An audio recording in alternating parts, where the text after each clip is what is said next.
FM. We are also on Love 99.5 FM in Kumasi. Affiliates across Ghana's 16 regions. We're on ATL and Castle FM in Cape Coast. We're on Radio Max in Takrady, Jubilee and Sun City Radio in Keta. We're on Twitter Spaces. We're on Facebook. We're on myjournalline.com. The Midday News is sponsored by Duraplus Ghana Limited, producers of quality PVC pipes and water tank. Where Duraplus goes, water flows. This afternoon.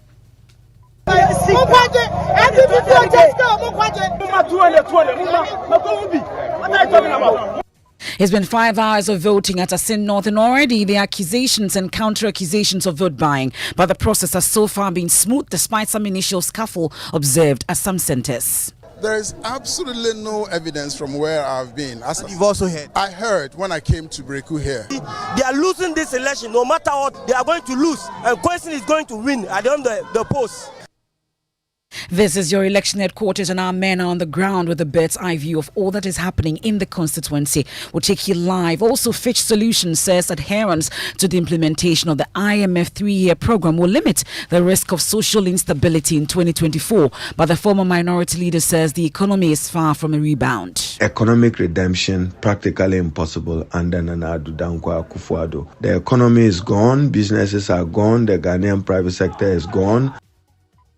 We'll hear from Fitch Solutions as they predict a 2024 election victory for the NDC. We have details as it reviews perception of slow fight against corruption and state of the economy likely to be deciding factors for this outcome. And as the clock ticks towards a major fuel shortage across the country, Roads and Highways Minister reaches out to striking tanker drivers to set a meeting to discuss the awful roads leading to their loading terminals. The Road and Highway Minister called me and said you like to engage us tomorrow being Wednesday, being the holiday. But what we are looking for is only to fix the road for us. We have sports. Ghana's Black Meteors chase early semi-final spot as they come up against host nation Morocco in the U23 AFCON. We have that and more in this afternoon's edition of the Midday News. I am Emefa Apawu. Please stay on for details.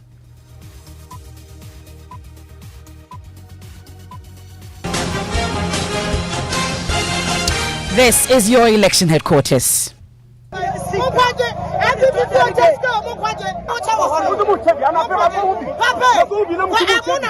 And there's been 5 hours of voting at Asin North, and already there are accusations and counter-accusations of vote buying. It is a race that will see 41,000 voters decide whether to send James Gyakye back to Parliament or give the slot to the NPP's Charles Opoku. The NDC's Sami Gyamfi, who led Mr. Kweson's team to the Asin Breku voting centre, told the press the NDC is on the path to victory. I can give you WhatsApp chats with our executives. That's a political prostitute. No principles, no conviction, no track record. You don't even vote here. And no person here MP. Let's leave it to the good people of Asin North to decide. Have you regretted? And it's more regretted somebody James because contest easy contest. We could not have gotten any better option. Since this constituency was created in 2012, the parliamentary candidate from 2012 in any election is him 17,500. Ebro presidential candidate he's the most popular person from Aseno. You can see the love they have for him. And we are happy, we are excited that we have somebody like Gyakye leading our campaign. Thank you. That's the NDC's communications officer, Sami Gyamfi. Well, there's been accusation and counter-accusations of vote buying. The NPP's director of communications, Richard Ahiagba, says the NPP is not engaged in any such act. When all the ballots are counted from all the 99 polling stations, you will be reporting to Ghanaians that the New Patriotic Party has won the election. That will be your report statement. And we see, I don't know whether you've seen that video with Chairman Wuntumi, your Ashanti Regional chairman, doling out cash. Others have tried to explain away. What is your reading on that vis-a-vis what the Speaker of Parliament said? That's a good call, generally, because democracy in this nature is to allow for citizens to express their views on the basis of policy and the propositions of political parties. So I think that on balance, that must be protected, and I think it's being protected. But where people are frequently abusing that provision and using money to sway people's decisions, I think that when it's seen, it should be disavowed, and people should speak out against.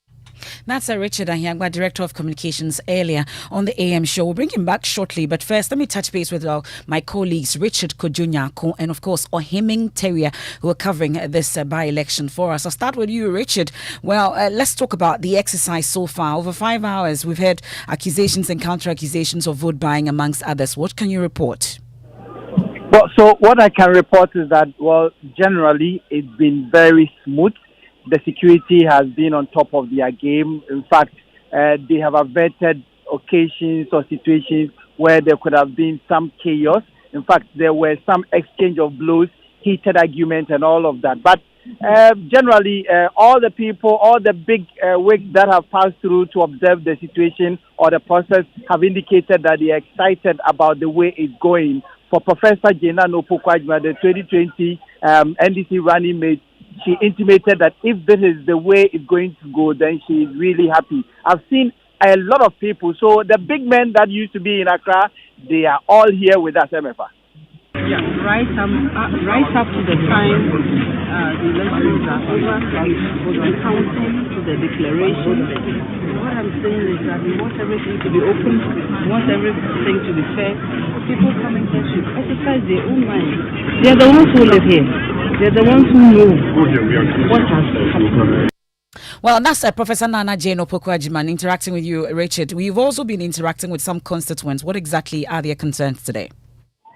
Come again, Emefa. I'm asking about your interaction with the constituents. Well, so they are really excited. You know, they started queuing as early as 6:05. I could count up to like 32 people in a queue in one of the polling stations. But currently, in one polling station, they voted up to 200, where I'm currently standing. The voter population of about 421, 200 people have voted so far. In a polling station that has a voter population of 423, 186 people have voted so far. So it indicates the preparedness of the people to come out to cast their ballot today. So far, I've been to Akonfedi, I've been to Asampana, and before then we had gone to Kushia, and now we are at Breku here. I think so far people were very active in the morning. You know, the queues were long and people were voting quite orderly. And so far it's been very good. It's been calm now. Have you personally seen some money shared? There is absolutely no evidence from where I've been. But you've also heard? I heard when I came to Breku here.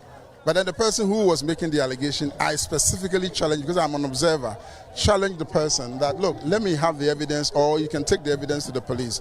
And the person said he would go and then find the evidence and come back. So far, nothing has been reported. So we take it that it's just mere allegation.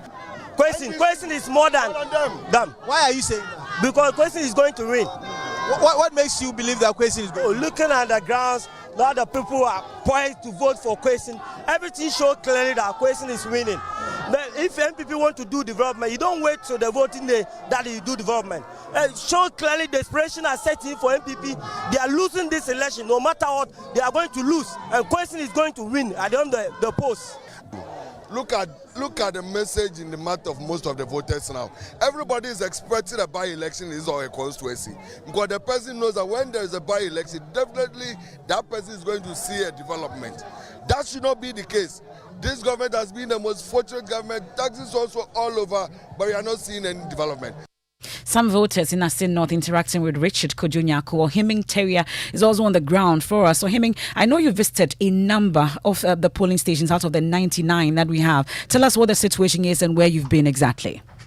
Thank you, Emefa. I have been to Ushia, Akonfre, Njua, and Dansame, and then Asempaneye and other polling stations. I must say, in all these places that I visited, there are visible long queues at these polling stations. What it means is that residents or the electors have been here since 4 a.m. anticipating to cast their ballot. But because of the huge numbers here, they are yet to get the opportunity to cast the ballot. And this has actually, impressed the Electoral Commission, which says that reports gathered so far in the constituency, they do indicate that almost all the polling stations have registered more than 50% of the expected number of voters. Director of Elections at the EC, Dr. Sri Bokweku, says the Electoral Commission is very happy at the voter turnout, and he anticipates that this will be one of the highest voter turnouts the EC has registered in recent by-elections. And so he's giving the credit to the political parties for selling their messages to the electorates, and also the police for being firm and also present on the ground everywhere, protecting the electorates and the ballots, and also the media for the key role played by the media in disseminating information to the electorates at their doorsteps. And so giving credit to stakeholders and hope that by 9 p.m., a collation should be done because the EC, as at 6 a.m., managed to send electoral materials to the last polling station that had not received electoral materials. And so far, there hasn't been any hitches as far as the EC concerned. I put this question to him of allegations of vote buying, and he says people have been speculating. It's been allegation upon allegation, but the EC, as an institution, expects that the political parties who believe they have evidence of vote buying should do so in reporting these incidents to police, for police to also take action on these reports. Emefa. That's my colleague Oheming Terrier. He also heard earlier Richard Kojonyako, both of them all over it for us on television, online, and then of course on radio as well. Earlier we're told about some arrest of some NPP members, and here's an interaction between the NPP's General Secretary Justin Kodia and the police. At this moment, we are very busy. Our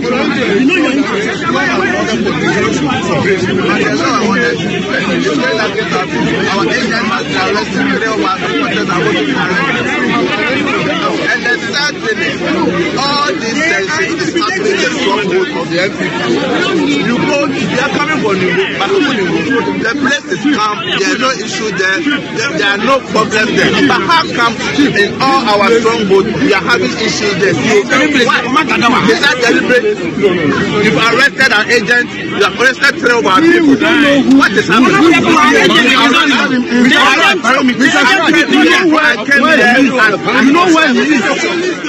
So what you hear there are sounds of the NPP's General Secretary Justin Kodia raising concerns about the arrest of some NPP agents. But thankfully we have on the line Director of Communications of the NPP, Richard Ahiagba, has been following that as well. Thank you so much for your time here on the Midday News. Mr. Ahiagba, explain to us what exactly happened. It appears that we've just lost Richard Ahiagba there. Let me try again and see if we have Richard Ahiagba. No, it doesn't look like we have Richard Ahiagba just yet. But let me bring in the Deputy General Secretary of the NDC, Mustafa Gbande. So far, let's talk about the process. Are your party satisfied? We are too satisfied, except to say that the NPP has flooded the place with hooligans. They are engaged in what they are best at doing, vote buying.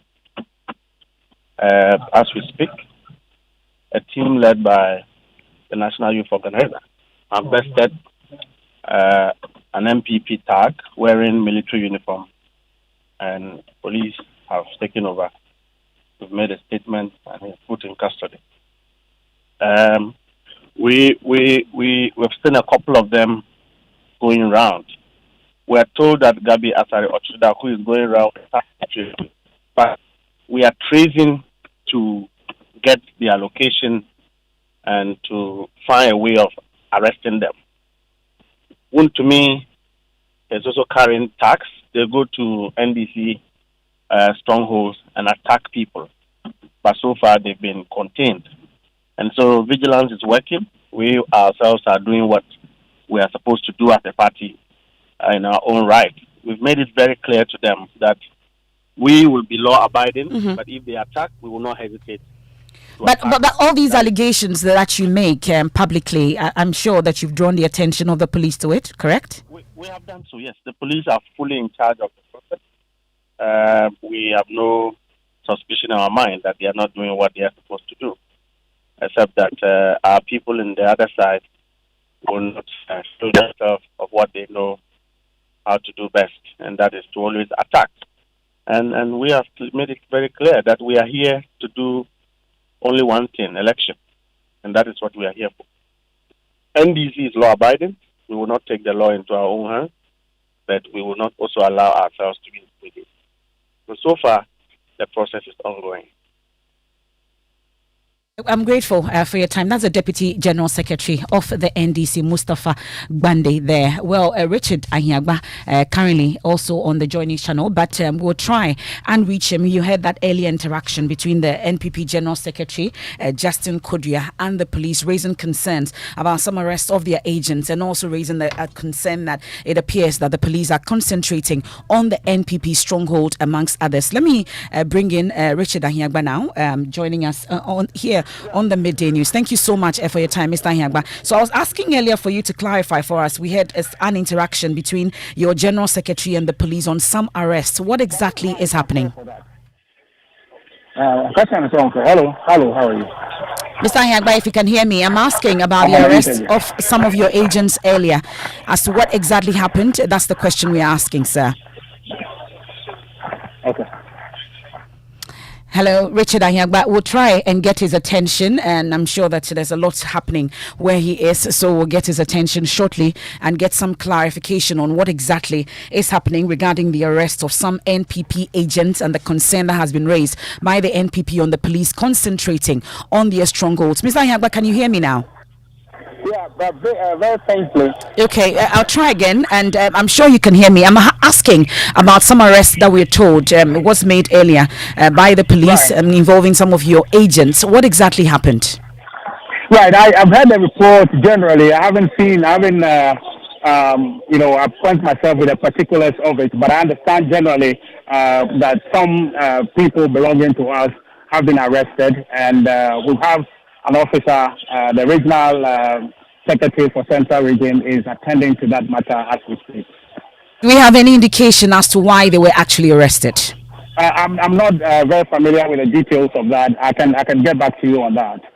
But it's factual that they have arrested individuals on belonging to our side, and I think that in a few minutes now, if you allow me, I can get the details for you. But the scanty information you have, how many exactly of your members have been arrested? My current understanding is about 4 individuals from what I have been told. We heard earlier the General Secretary of the party raising concerns about the police concentrating on your stronghold. Is that the case? There seems to be there's an appearance of that, and if you are here, you would conclude the same thing.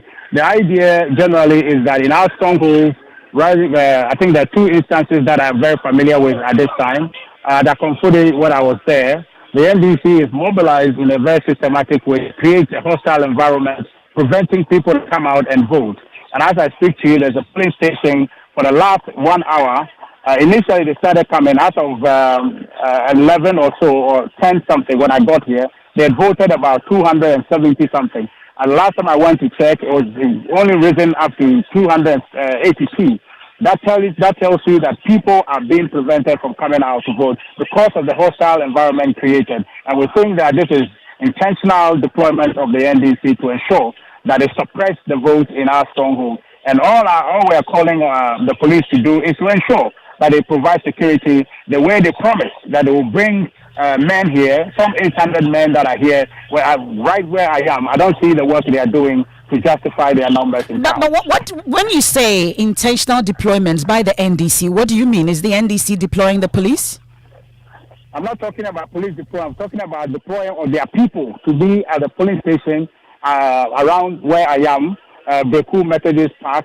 They are here clearly creating obstruction. When I came in initially, when I walked in, there was a fight that broke up between 2 women, apparently an NDC woman accosted an individual who was trying to get in the line and vote.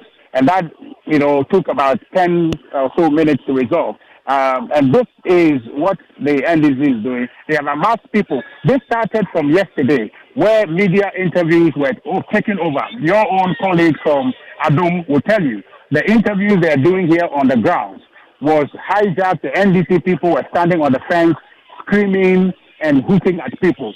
Class FM. Yesterday, I was there myself just to point to the people to say to them that you can't run a station like, Accra FM. You can't run a station like that where you have right in front of their pavilion, NDC people right there are just campaigning and insulting people.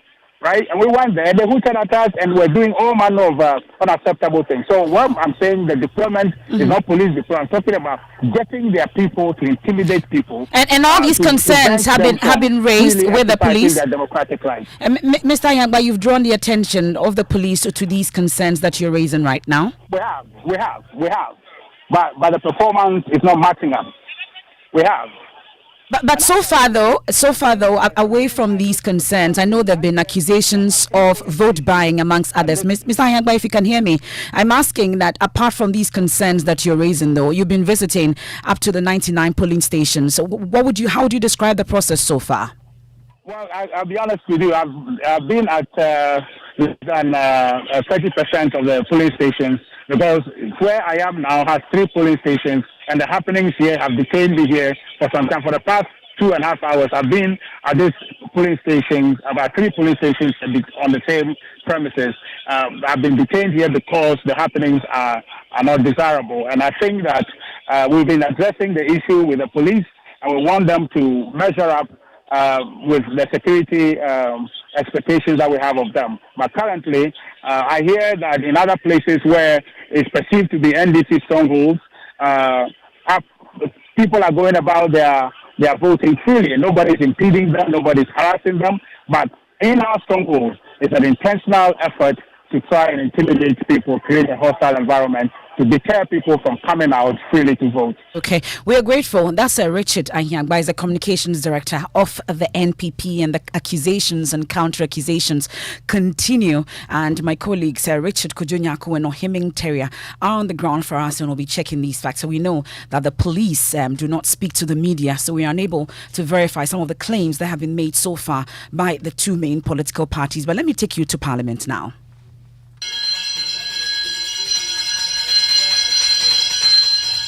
And that's the bill urging MPs to show up in the chamber earlier because there's some uncertainty surrounding sitting today as the House struggles to get the required numbers to sit. Almost all MPs on both sides of the House are in the Asin North constituency for the crucial by-election, which is currently underway. Well, apart from the Majority Chief Whip and MP for Insua Maduidri, Frank Anodompre, no MP has come to the floor. Well, the bell in Parliament has been rung several times, but the situation has not changed. My colleague, Parliamentary Affairs Correspondent Kweku Asante, joins us on the line. So, Kweku, what's the situation in Parliament? Will the House actually sit? Emefa, Parliament managed to sit, but with only 14 MPs on both sides of the House. At the minority side, there were only 3 MPs. On the majority side, 11 of them. Because of this, they obviously lacked quorum to transact business. But they still went ahead to lay some papers. But for the crucial business that they expected to take, they knew that the numbers simply did not exist, and they've had to adjourn.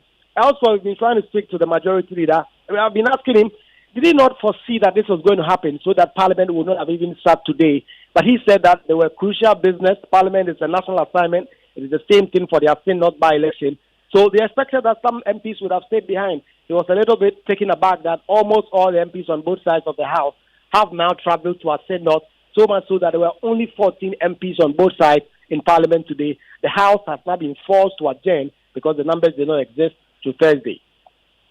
There's a very important activity which is taking place outside the presence of Parliament, and many of our colleagues are deeply involved in that enterprise. As Speaker, I think it's significant to observe that on this occasion, that is for today's sitting, the majority outnumber the minority by about 300%. About 300%. Yes, Speaker.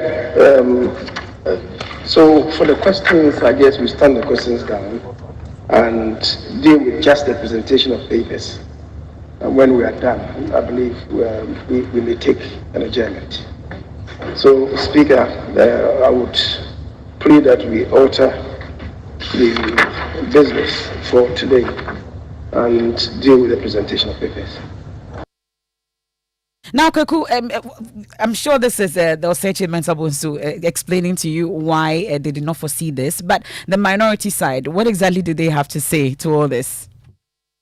Acting minority leader James Agaga says that the numbers that were given by the majority leader, that they were more than 300% of them, is not accurate, but that they were not opposed to laying the papers. Of course, they insist that other business, if the majority insisted that they take those business, would have meant that there would have been no quorum to do so those businesses.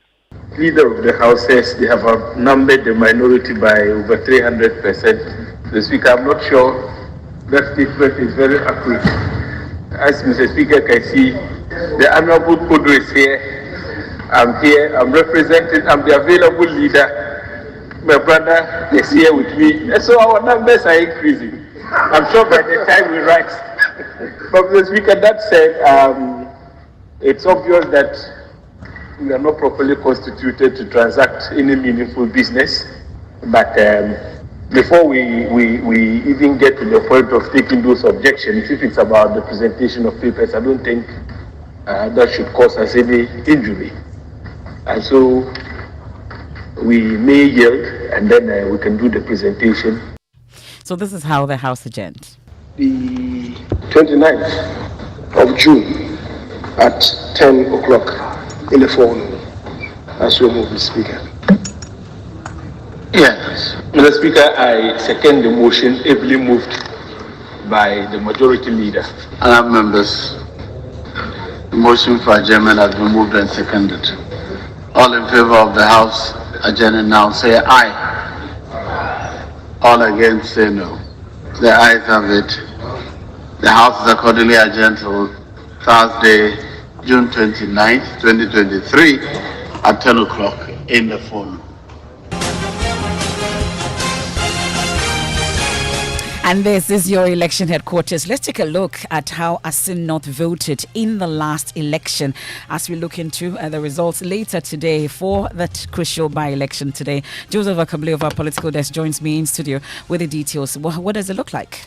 So in terms of the parliamentary numbers, we know that James Jachi-Kwesen had 17,498, that is 55.21% of the votes to emerge victorious. The MPP's Abna Drowa Mensah, a former member of parliament, she had 14,193, that is 44.79%. We know that the MPP is going this time around with Charles Opoku. By way of the presidential elections, very interesting, Nandanka Akufo-Addo had the most votes, 16,067, 50.81, with the NDC's John Mahama having a 15,014, that is 47.48%. And so we see a skirt and blouse situation where they opted for the NDC candidate, but in terms of the presidential, they went for the NPP's Nana Akufo-Addo. And we look ahead to today's results later today. This is your election headquarters. Let's get out briefly. And Ghana is under a 3-year international monetary fund program to revive the economy and install investors' confidence. But stringent conditionalities, including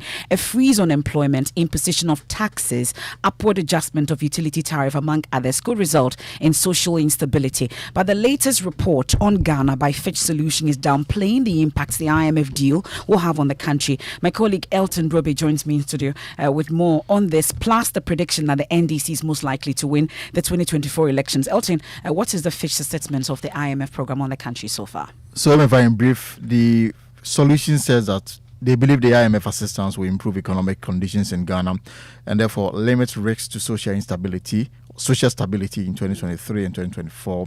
The government, according to the document, will likely meet the IMF targets over the coming months, as opposition lawmakers will only offer modest pushback against economic reforms. And finally, the solution believes that the opposition NDC is best placed to win the December 2024 general elections, as fiscal consolidation weakens the incumbent government's campaign agenda. And we've been interacting with the former minority leader, Haruna Idrisu. He holds a different view. Yeah, he says that the economic rebound is far from over.